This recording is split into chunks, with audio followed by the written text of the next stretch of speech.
Hello guys, জন্মদিনের প্রায় ১ মাস পরে আমি আমার গিফটগুলোকে তোমাদের সাথে শেয়ার করছি। প্রথমে এটা একটা কি হোল্ডার, যেটা গণেশ ঠাকুরের ছিল, খুব সুন্দর লাগছিল। এটা আমার ফ্রেন্ডরা দিয়েছিল।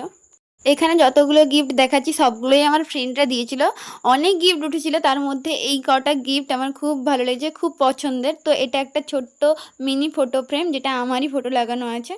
তারপর এটা একটা 3D লাইট, যেটাতে লেখা থাকবে হ্যাপি বার্থডে। তো আমি এটা অবশ্যই লাইট জ্বালিয়ে দেখাবো কতটা সুন্দর লাগে। সত্যি কথা বলতে গেলে পড়ার চাপে ভিডিও একদম দেওয়াই হয় না এখন। তো ভেবেছিলাম বার্থডের ভিডিওগুলোর প্রত্যেকটা দেখাবো, বাট করতেই পারিনি। দেখতে পাচ্ছ কতটা সুন্দর লাগছে। তো এটা একটা চকলেটের সেলিব্রেশন প্যাকেট। অনেক চকলেট উঠেছিল, যেগুলো আমি খেয়ে নিয়েছি, আমার বোন দিদিদেরকে দিয়ে সব শেষ করে দিয়েছি। তো সবগুলো দেখাতে পারলাম না। তারপর একটা গণেশের মূর্তি।